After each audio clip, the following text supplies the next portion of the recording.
Ningunha xogada como esta ilustra o partido e o sentir dos xogadores do Celta. A pifia no remate de Trasorras e David, que non chega. A frustración celeste.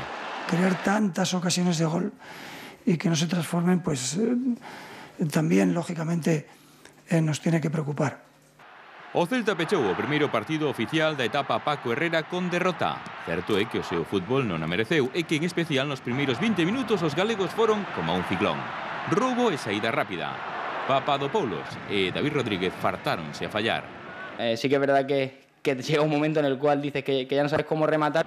O filial do Barça compite coa seguridade do que non expón ante a derrota, que o seu é a formación, sen nervios, sen complexos.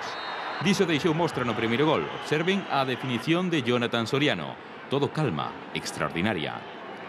O fío do descanso volverían golpear, noutra acción espectacular, coa calidade e o xéolo combinativo azulgrana. Fontás, o central, teceu como se fose o propio Piqué, 0-2.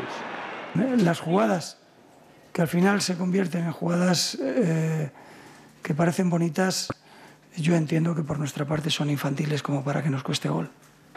O Celta marchou tocado o intermedio. A volta os visitantes manexaron millor con Tiago, fillo de Masiño, como referencia. Mais a entrada de Abalo reactivou os galegos. Un centro seu con intervención de Joan Tomás serviulle a David Rodríguez para meter o Celta de novo na loita. Minuto 74. Balaidos creou unha remonta, pero nada. Outra de ineficacia para confirmar a derrota. As sensacións son boas, a verticalidade gusta, as ocasións son moitas, pero a carencia de gol e a inocencia defensiva asustan.